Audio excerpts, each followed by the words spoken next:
Ducks fans, are you ready?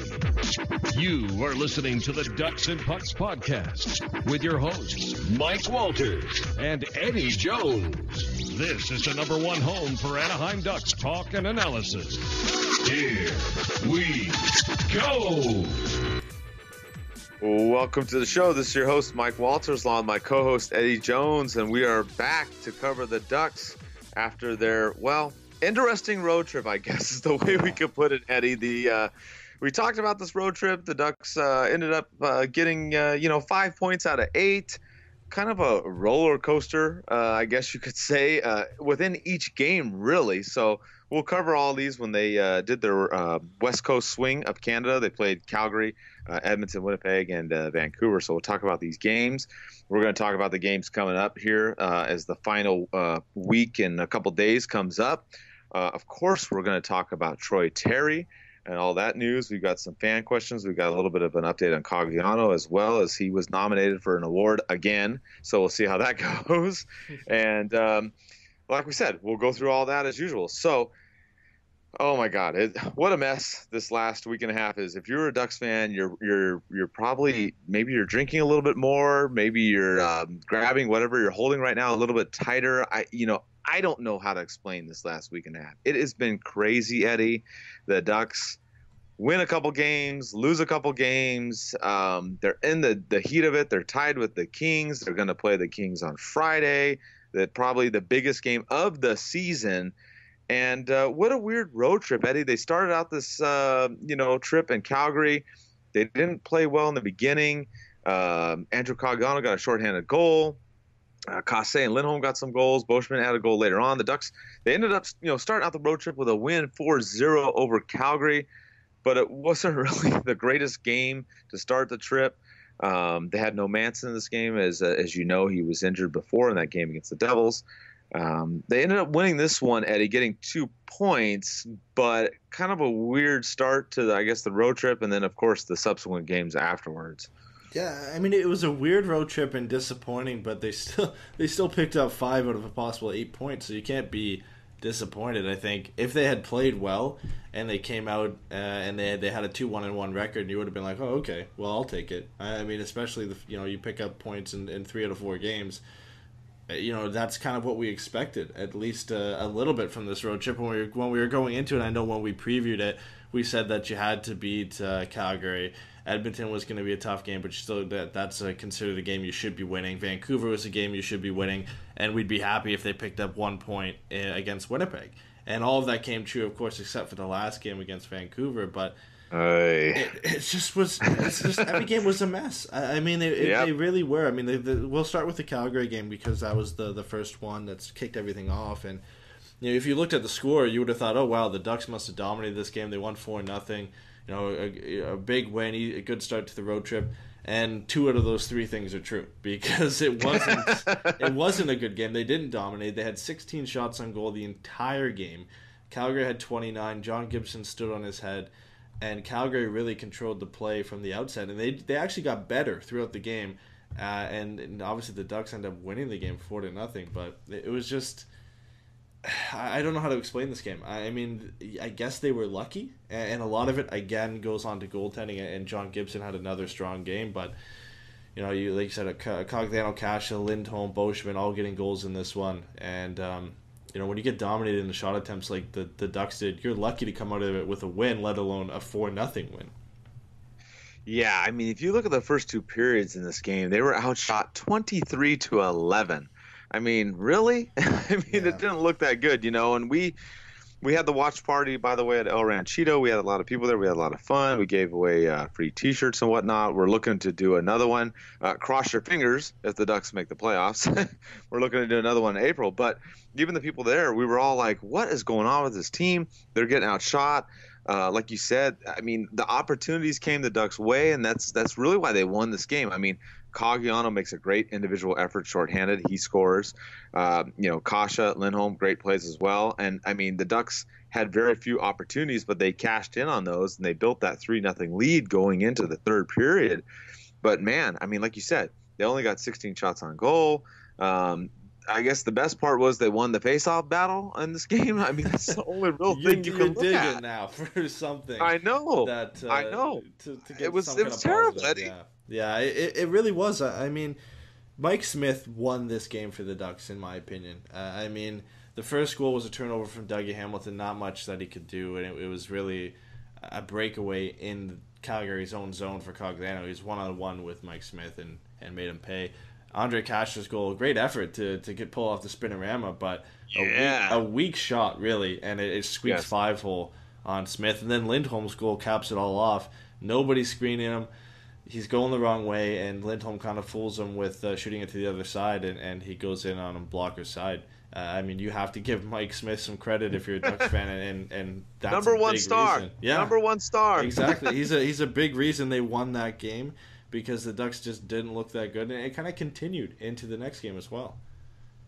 Yeah, I mean, you're right. In this game, the way it went, I mean, some mistakes, by Smith, which was kind of surprising because, when Smith played at Arizona, I mean, he had some pretty good games against the Ducks. So, the Ducks were able to pull it out, like you said. Got some opportunities. They cashed in. Mike Smith kind of messed up a little bit here and there. So the Ducks came out of this one, 4-0. And like you said, if you didn't watch the game, you're like, oh, yeah, the Ducks kicked their you-know-what. Well, no, they didn't. They really didn't. If you watch this game, they did not. But anyways, they start off the road trip with a win, playing subpar. So you're like, okay. They go into the next game. The game you and I said was going to be the most difficult game, the game against the Jets. And holy smokes, the Ducks, I mean, they get a power play early. Derek Grant gets a goal. The Ducks looked okay in the first, 5-6 minutes. And then after that, it was all Winnipeg. Winnipeg blew the doors off the Ducks. They outshot them in this game 42-18. They won the faceoff 63-37. I mean, granted, there was no Getzlaf in this game, too. He had flu-like symptoms. No Manson still. But the Ducks really got blown out of the building, Eddie. The fact that Richie got that goal in the third period and forced the overtime was huge. But, I mean, man, if it wasn't for Gibson in this game, the Ducks really didn't deserve any points. How many times have we said that this season? If it wasn't for John Gibson, the Ducks wouldn't have won this game or gotten a point out of this game. Right. Because, I mean, look at the two goals just to start. Like, Grant, that's a tip-in. Not much Hellebuck can do on that one. You'll take it where you can get it. And then Nick Ritchie's goal, that's a bad mistake and a bad goal to let in for Hellebuck. But you can't blame him. The guy only had faced, 15 shots through the entire game at that point. So it's a one that squeaks through. The Ducks get lucky. They're able to hold on somehow and get a point out of this game, which is huge. I mean, you'll take it. It's against the Jets. And, this was tagged as a measuring stick game. And, it essentially was that because the Ducks just didn't measure up to what the Jets had to offer. I mean, the Jets are in that category of elite teams up there with Nashville and Tampa Bay and Boston. So, I guess this is what you could expect it, but I honestly thought the Ducks would put up a little bit of a fight. I mean, I think Getzlaf was back in this game, I believe, or was he still out?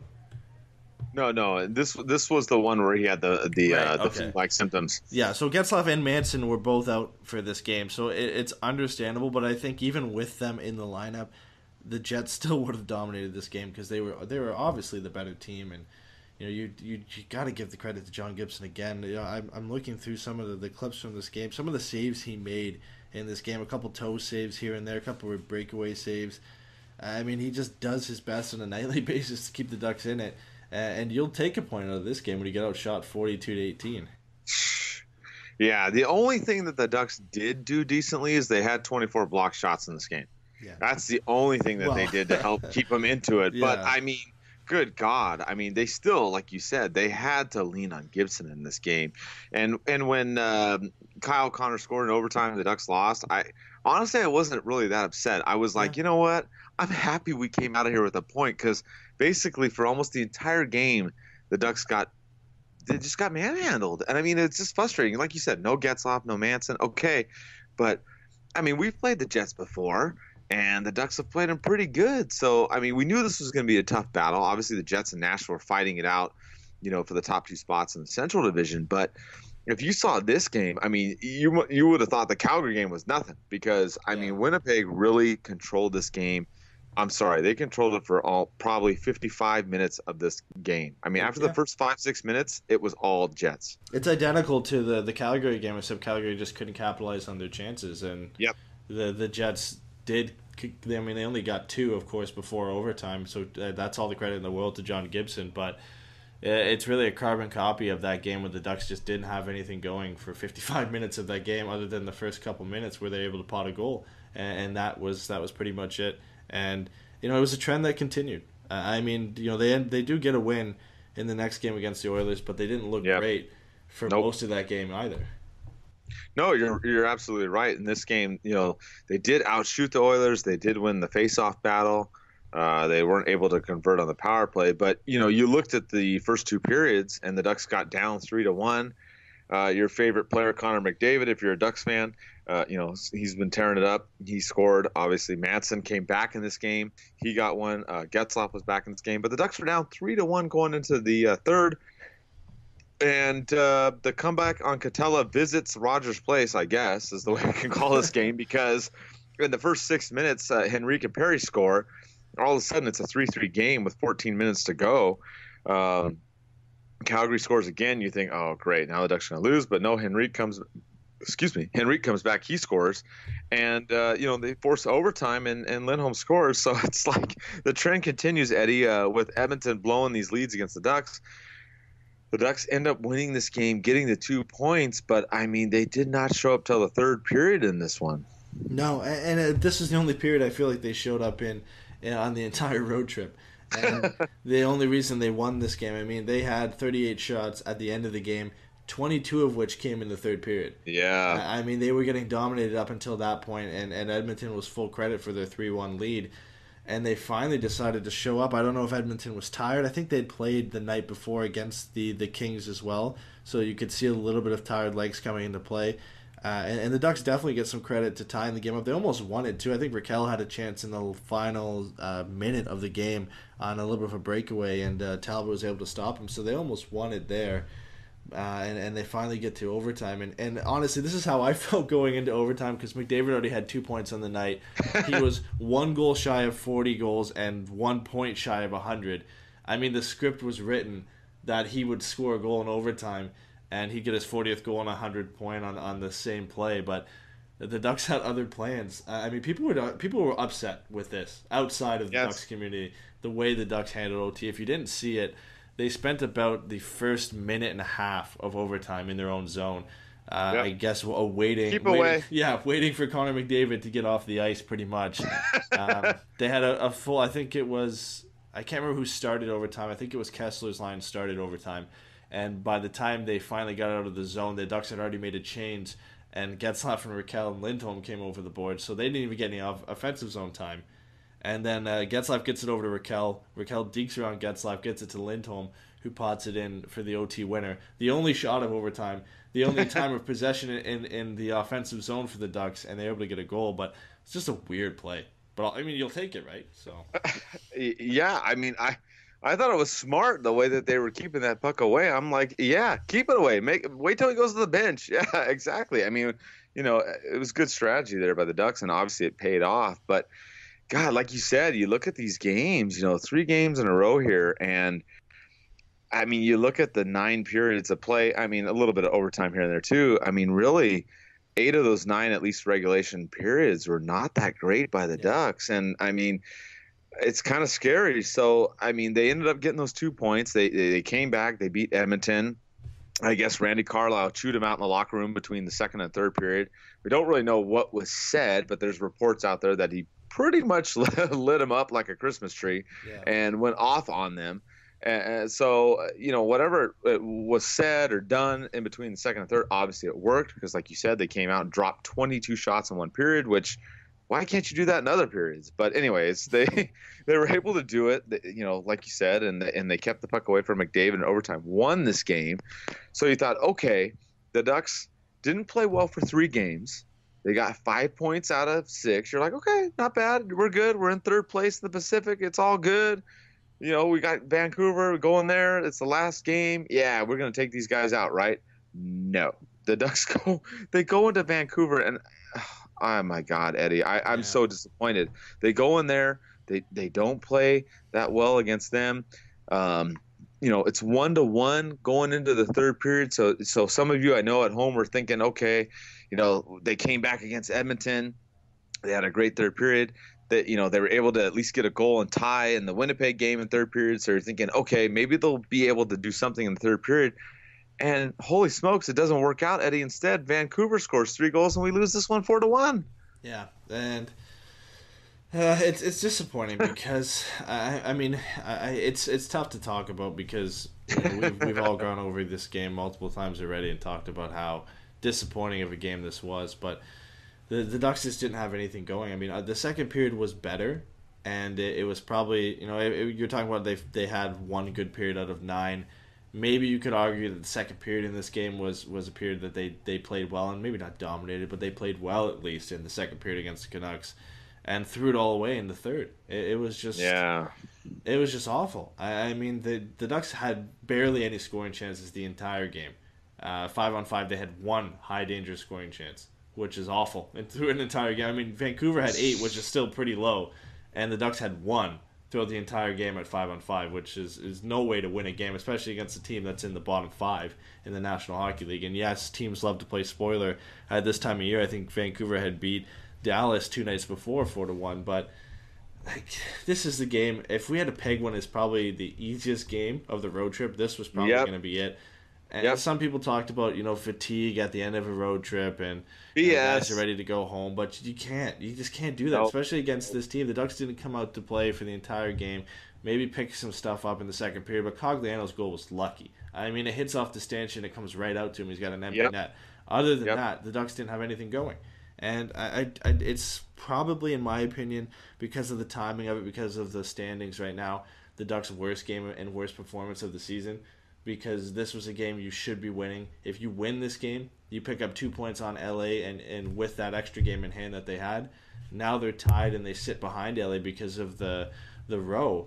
And now you come into this game against Friday. If you lose, there's not no way of catching LA, but it makes it extremely difficult because it's a massive 4-point game, more than it would have been if you had that win against the Canucks, and you put yourself in a very difficult position.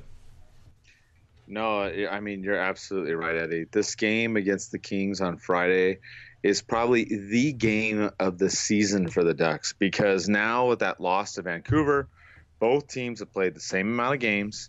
As you said, the regulation or overtime win, which is the first tiebreaker if you didn't know, the Kings own that one. So the Ducks need to win this game. And even more so, they really need to win this game in regulation against LA too, because after that, you've got 4 games to go. I mean, I don't know. This is huge, like Titanic huge. Yeah. I don't know how big we can talk about this game, but like you said, I think that was the biggest thing. Is not just losing to Vancouver was so huge, but the Ducks would have had that 2-point cushion. They could have still lost to LA, and it wouldn't have been a big deal. Now you're in a position where if they lose to LA, it's going to be iffy. It depends on what happens in these couple other games, a couple other nights here leading up to the Kings, but they may not be in control of their destiny after that because you've got a few other teams that they're fighting it out with. If you're looking at the standings and seeing what's going on, you've got obviously Colorado. You've got St. Louis. Those are some teams. They're going to be playing some games here before the Kings game. So, we'll have to see what happens until the Ducks do play that game against LA. But regardless what the other teams have done, I've said it on social media and you've seen it, the Ducks do still control their destiny despite this road trip. I mean, if they beat LA in regulation, there's a very, very good chance that they, can go on and make the playoffs. I mean, the Ducks also still have to play Colorado. Colorado also has to play the Kings. So there's a lot of stuff going on. But, I mean, like you mentioned, Eddie, it's just terrible. You don't want to go into this game tied and they have the tiebreaker. I mean, I just can't emphasize this. This game is so big for this team to win. It's going to be interesting. And, this last game against Vancouver, you had the big news of Troy Terry getting signed.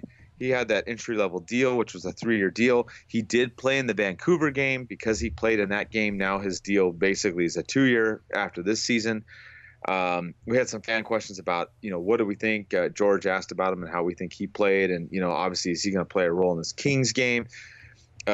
What do you think? I mean, this is a big game against LA. You brought in Terry. He played on the third line with Kase and Henrique, and now they're going into this game against the Kings. What did you think about how he played in Vancouver? Do you think he should play in the Kings game? Kind of just go over all that, Eddie. I mean, there's a lot of stuff going on with the Ducks here in these couple days leading up to this game. Yeah, I want to quickly get back to the standings. We will talk about the standings a little bit later. I just wanted to mention one thing because of what time we're recording this right now. The Ducks could actually find themselves out of a playoff spot if Colorado beats the Philadelphia Flyers tonight, which is ridiculous. And we'll get into that later. I just wanted to mention that because I was looking at it, I got a notification that the Avs game is about to start, so I wanted to quickly mention that. But back to Troy Terry, I think he looked okay in the game against Vancouver, which is difficult. And based on how the Ducks played that game, nobody really looked that great. He played just over 12 minutes, had 2 shots on goal, was one of the few Ducks who was on the even side of plus minus, which I hate plus minus as a stat, but it does it shows a little bit of how he played on that night. He made some good plays. There was a play he made where he dangled around a couple Vancouver players, went behind the net, and got a pretty good shot off. So he looked like he's a very smart hockey player. He's got some very good hockey sense. All of that's there. It got bullied a bit. He took a big hit from Biega, so it was like a kind of like a welcome to the NHL hit, is what we said on the post-game show. It's like, you're in the big leagues now, kid. Like you're gonna get some of these hits, and you're gonna be targeted a bit if you're gonna try and make some flashy plays. But I don't know, honestly, if he's gonna play against the Kings, because it'd be such a Randy Carlyle move to put in Chris Kelly back in the lineup and take out Terry. Yep. I think the kid deserves another chance. It was such a bad game overall by the entire team. It's really hard to judge what kind of impact he can have.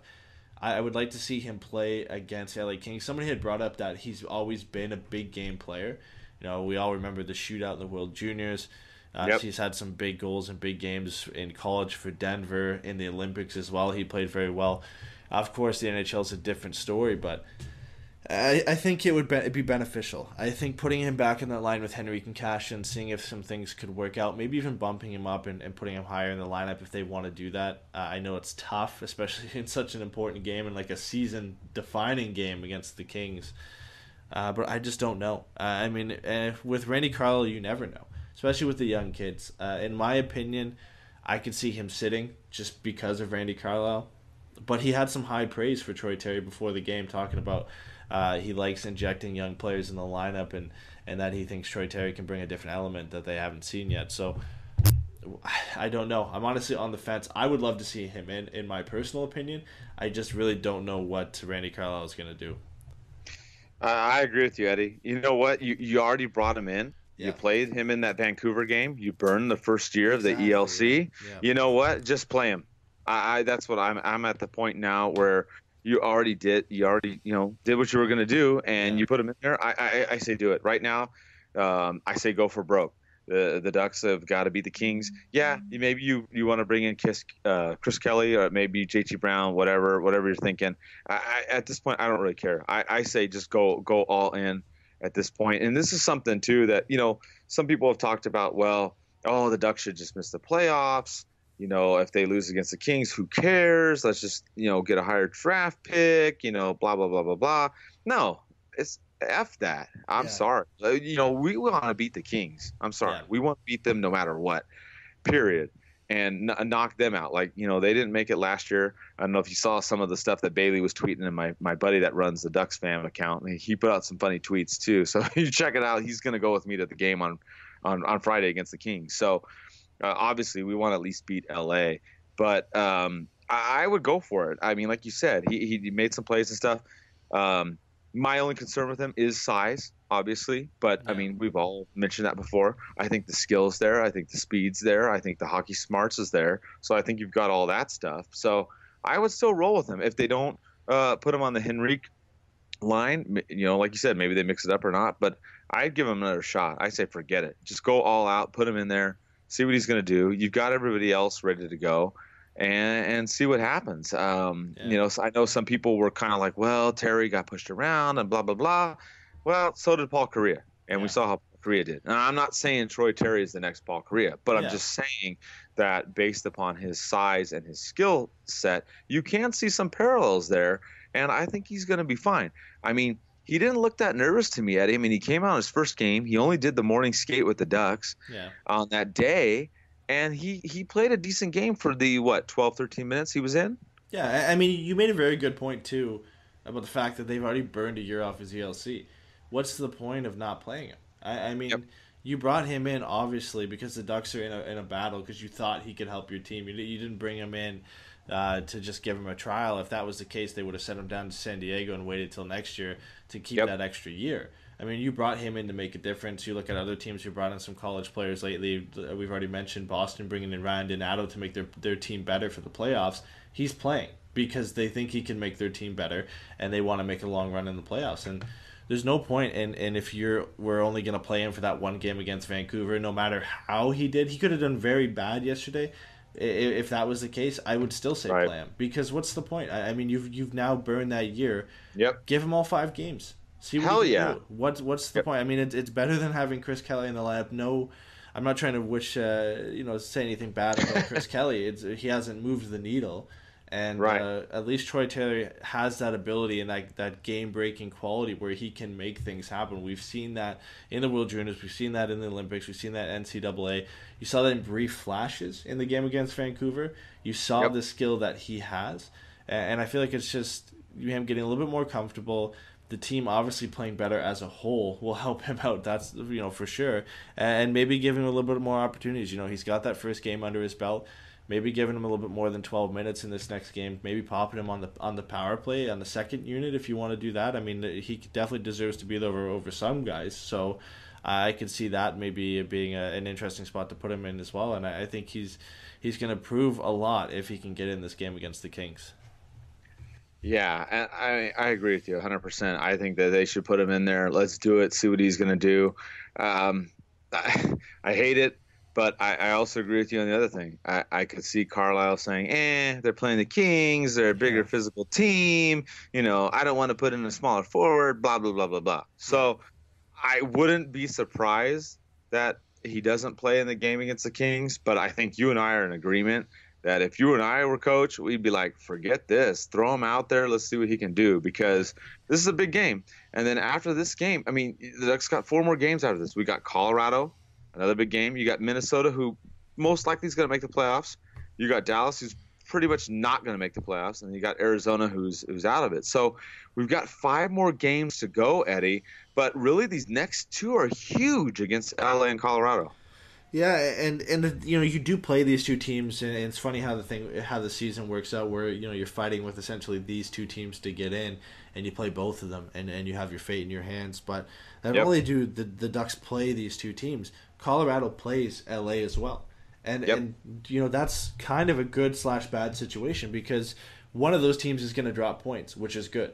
The only way, in my opinion, that it's a bad situation is if they go to overtime and both teams pick up points. That's when it gets to be a bad situation. But if one team wins in regulation, you get hurt because that one team picks up 2 points, but the other team doesn't. And right now, if you're the Ducks, if LA wins and Colorado loses, that still helps you, because you gain points on that final wild card team. If Colorado wins and LA doesn't, you pick up points on LA, and you move closer to clinching that 3rd spot in the Pacific. So I think that's beneficial as well. Colorado, you mentioned to me, they play St. Louis as well, which is another type of game like that. If one of them loses in regulation, that helps the Ducks. So I think that's kind of a good thing that they're playing these teams, and they're all kind of playing each other this late. But it all means nothing if the Ducks don't pick up 2 points against both of them. So that's. I haven't. You look back in the last 5 seasons, the Ducks really were never in a position like this, because they've won the Pacific Division title the last 5 years, and it's never been an issue trying to get into the playoffs. This is the most exciting, the most important games they've had in the regular season in a long time, the games that mean the most, and it's great, it's fun to watch, but it's nerve-wracking as a fan, because we look at this team, and I don't think a lot of us have full confidence that they'll be able to come out and play a game against the Kings and get a win, or against Colorado. I mean, we just don't know right now, because you have performances like they did on this road trip, and it makes you worried. Yeah, I think the biggest issue really is the beginning of the game. The first 20 minutes, you look at these last 4 games against Calgary, Winnipeg, Edmonton, Vancouver, not good. I'm sorry, being realistic, they have not started those games well. They played so-so in some of the second periods. They had some better third periods in some of these games, but if you're gonna come out against LA and be flat-footed in the first period, look out because they're trying to make the playoffs too. It's gonna be tough, no joke. And I mean, the way it looks too, if the Ducks do make the playoffs, the other question is how far are they going to go? And that's why some people are like, let's just lose and get out. So Alex asked us, how far will they go? Well, here's the situation. You look at the standings now, and obviously, depending on when you listen to this, if you listen to this on Wednesday night, Thursday night, whatever, but the way it looks right now is it looks like San Jose is going to lock down that second spot. I mean, maybe something could happen, but the case is this: if the Ducks do beat the Kings and they do go on to lock down third, they're going to play San Jose. If they lose to the Kings and somehow manage to get one of the wild cards, they're going to play Nashville or Vegas. I mean, let's be real here. And you and I talked about this on a couple of the other shows before. That's going to be tough. Yes, the Ducks did beat Vegas the last time, but still, a 7-game series against Vegas or Nashville will be tough.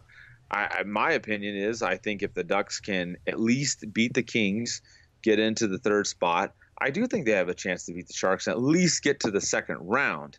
Now, if they end up in the wild card, I wouldn't hold my breath. I'm sorry, but Nashville and Vegas 7-game series scares me. So yeah, I really hope the Ducks can win this game on Friday against the Kings, Eddie. I think if they do play the Sharks, I do think they have a chance to beat the Sharks and get to the second round, and then you just go from there. Yeah, I mean, right now we got asked a question I think 2 shows ago. If you'd rather the Ducks miss the playoffs or miss the playoffs or lose out in the first round. And I think we had answered saying if we knew they were going to lose in the first round, you'd rather have them miss the playoffs and try and get a better pick. But that was 2 shows ago. That was 2 weeks ago. There's a lot more games to be played. If the Ducks had lost a lot of their games, they would have fallen farther down and got a higher pick. At this point, you might as well just get in. I mean, if the Ducks are going to miss the playoffs, they're probably going to finish in that one spot right outside the playoffs, in that 9th spot in the Western Conference, where you get in that spot, you're picking around 15 or 16, depending on how the Eastern Conference standings are, and if you get in and lose, you're picking around 17 to 20. If you lose in the first round, there's no big difference. At least you had a shot at going farther in the playoffs. I'd rather have a chance at going farther than losing. Than not even getting in and having that shot. I think it'll be tough. I mean, we talked about, I think even last show before San Jose had gone on that long 8-game winning streak. I think they were just starting it at the time. We were all saying we'd rather play San Jose over Vegas and Nashville, and now it's looking like you don't really want to play San Jose either because they've just been looking dominantly. I mean, Vander Kane, it sucks to hear this because we were supposed to be in on him. He's been great for San Jose. No issues. Outside, off the ice for him. He's just been great on the ice, and they've looked like a completely different team with him. Martin Jones has come back and has played some solid goaltending for them. So they just look good. And now you've got Vegas as well. They're continuing to just coast along. Nashville's doing the same, looking dominant. You don't want to play any of them, but you might as well get in and have a shot because I think we still believe that this team, they're play-ups in the playoffs. I feel like they're a team that's still built for the playoffs. I don't necessarily know if they're built to beat a team like San Jose, Vegas, or Nashville. But goaltending can take you a long way in the playoffs. It's taken the Ducks a long way in the regular season already. And I think if John Gibson can continue his play, they could get through the first round and maybe surprise some teams in the second round depending on how banged up they get, especially if you're looking at playing Vegas. And Vegas right now is looking at those 2 teams that could potentially finish in the wild card. And maybe LA, St. Louis, or Colorado, and I don't think they're too happy about having to play them either.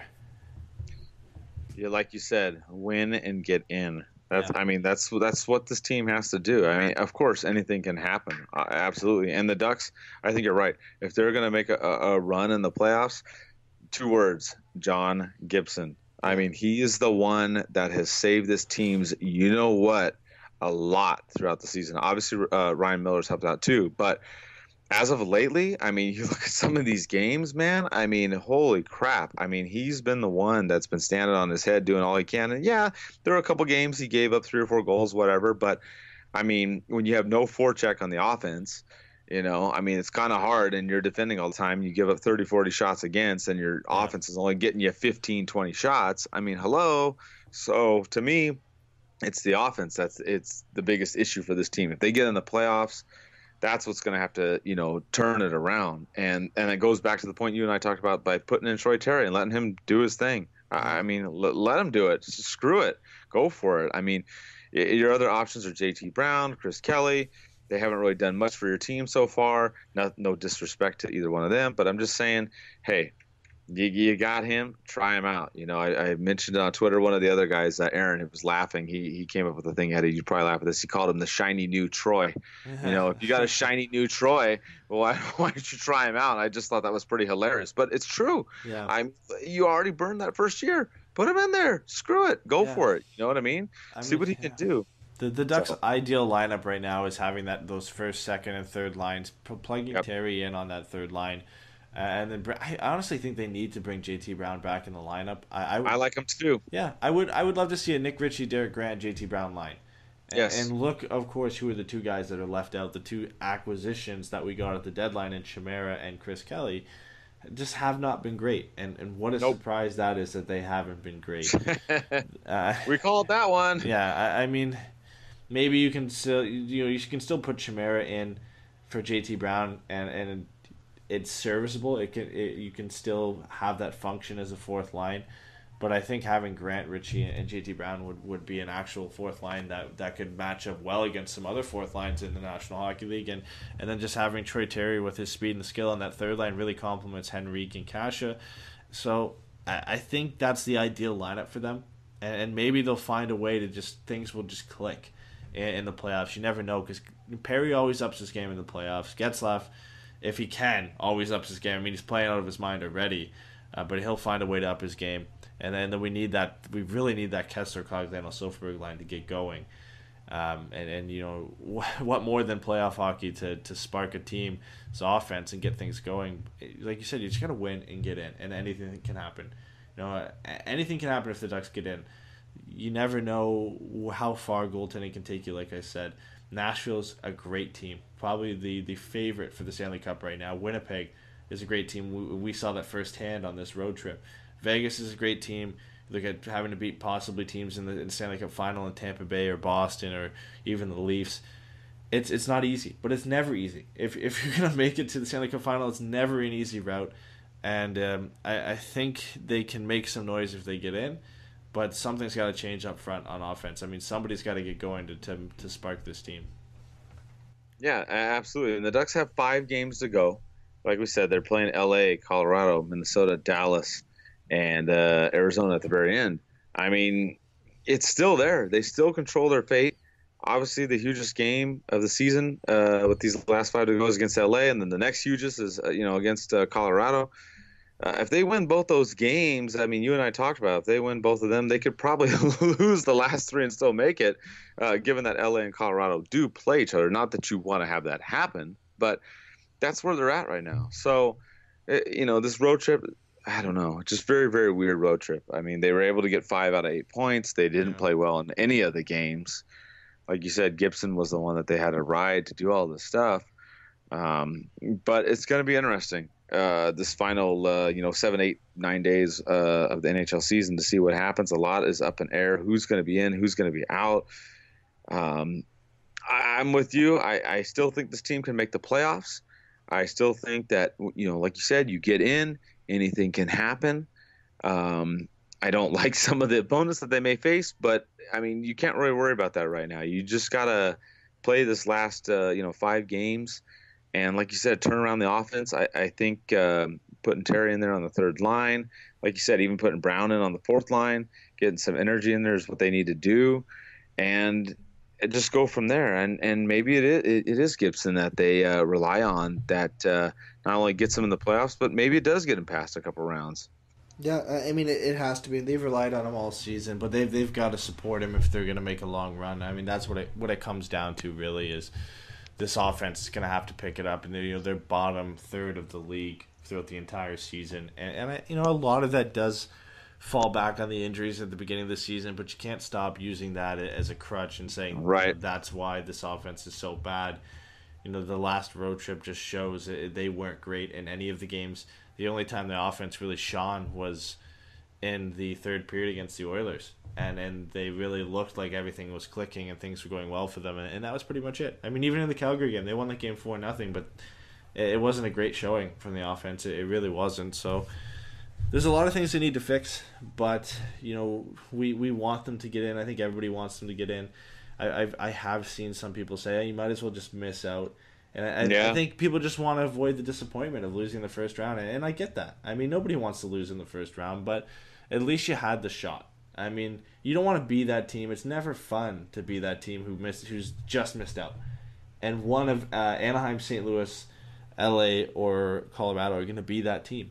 And nobody wants to be that team. I mean, it's a crazy race. I haven't seen it this tight between 4 teams in a while, especially with the Ducks. They haven't been here in a long time in a race like this. So it's fun and nerve-wracking and scary all at the same time. But the good thing is that they have the games against 2 of these teams. They have destiny essentially in their own hands to get into the playoffs. And all they have to do is just win these 2 games. And it sounds easy, but you win these 2 games, you're not necessarily in, but you put yourself in a very good position going into those final 3 games of the season. Absolutely. And, if it doesn't work out, Eddie Richard asked us a question, what if they don't make the playoffs? Do you think there's any changes that the Ducks should look into? And, honestly, I don't really think it's that, Eddie. I mean, I don't know. I mean, you mentioned the injuries earlier in the season. That's stuff that's beyond your control. Obviously the whole thing with Patrick Eaves, that's all crazy and that going on. And he's still out. He's been practicing individually, but he's not really joined the team yet. So he's still a big question mark. I don't really think there's a lot of changes. I don't put it on Carlisle's head. Maybe a little bit on Murray's, as you touched on. You bring in Shamir and Kelly. They really haven't done a lot. The trade deadline was pretty much. I mean, if you followed us, we were on there live for 5 hours of super exciting breaking news of Chris Wagner getting traded. So, I don't know. Maybe you put a little bit on Murray, but I mean, if they don't make it, I still think they can come back next year and have a good season. I just think that. If we reflect on the season and they come up short, there's just a bazillion. I'm not making excuses, but there's just a bazillion things that have happened this season that unfortunately just didn't work out for the Ducks. No, and I don't see too many changes in the offseason. I feel like there should be some, but based off Murray's comments, it feels like he thinks that this team is a lot better and that if they have a fully healthy start, that they will be a better team. And yeah, some of that is true for sure. Yep. But I think they need something in this offense to make it a little bit more scary for teams to match up against, whether that be pursuing Pacioretty in the offseason or not. Mm-hmm. It's very difficult because most of these guys, if not all of them, are going to be back. Everybody on that first line's back. Everybody on that second line is back. You would assume everybody on that third line's back. I mean, Cash and Richie still have to be re-signed, but I really feel like they are. Maybe then you demote Richie down to the third line, or to the fourth line. That might open up a spot for Troy Terry permanently at the start of next season, although I think his development would be better served of him starting the season in San Diego and seeing what he can do down there in the AHL. I feel like that's a better shot from him rather than just thrusting him into a full-time gig with the Ducks right out of college. So then that might open up a spot for the Ducks offense, and maybe you get somebody through free agency, maybe you get somebody through a trade at the draft. I don't know. But it just... Those Murray comments from The Athletic always stick in the back of my mind, how he really feels like this is a better team than the way they're playing, which, yes, I agree they'd be in a better spot if they had started the season fully healthy, but it doesn't mean that the problems that they're facing right now aren't problems. I mean, they have everybody healthy right now, and they're still struggling. So there's obviously some issues, and I feel like something needs to be done just to fill some holes going into next season. Yeah, I agree. And I mean, it's something that probably, of course, when the draft comes up, that's when Murray is more active than the trade deadline. So if the Ducks don't make the playoffs, I'd be on the lookout. I would say over the summertime, something happens. I'm not saying who would get traded or what would be done, but I would, keep an eye on certain players, like you said, Pacioretty. Maybe something else gets moved around or something. I don't know, but yeah, there's some stuff that may get shaken up a little bit, at least on the offensive side, come the summertime. So. With that, I mean, really, it just comes down to this game against LA. The Ducks need to win. We're going to have a podcast probably at the end of the season next. That's probably when we'll hang out because we've got, obviously these 4 home games and the last game against Arizona. If you want to support the show, check out patreon.com. We had 2 people that just donated recently, Dwight and Daisy. So we want to give a shout out to them. You can go on there. You can donate. If you donated already, we've got things that are good to go. I've got more foul towels lined up, things that I will be mailing out to you guys in a little bit. Sorry, I've been busy with my real work, I guess, because this isn't my real job. But we'll get those out to you. And also, don't forget, check out the post-game show. Patrick and Eddie are on there, the Forever Mighty FM on Twitter. We post out the links and all that. We put them in the recaps and whatnot. They're talking about the games. They're doing it live on Spreaker. If you didn't see the links, we'll put it in the article that's associated with this podcast and check it out. They talk about, everything after each game. So if you don't get a chance to watch the game, listen to that. And, of course, we'll keep doing the weekly show. Eddie and I will be back. Hopefully, when we're back, the Ducks will be in the playoffs. Right, Eddie? Yeah, I mean, we hope so, but I mean, after tonight, they could be outside of a playoff spot going into Friday, so you never know. I mean, there was that crazy night where they had an off day and they were in and out. Yes. Like St. Louis had won, they were out, and Colorado won, and they were back in or something, and then LA lost, and they were back into the playoff spot. That was a crazy day. I've never seen an off day like that where they jumped in and out of a playoff spot. Yeah, they moved around 3 spots, I believe, in one day. It was like they were third, wild card out, and then back in or whatever. So, but anyways, we'll be back after these last final games, hopefully with some good news. And we'll announce the winner of the tickets to the Colorado game. I know we did that little giveaway. We'll announce it probably the next day or so. And with that, let's go Ducks.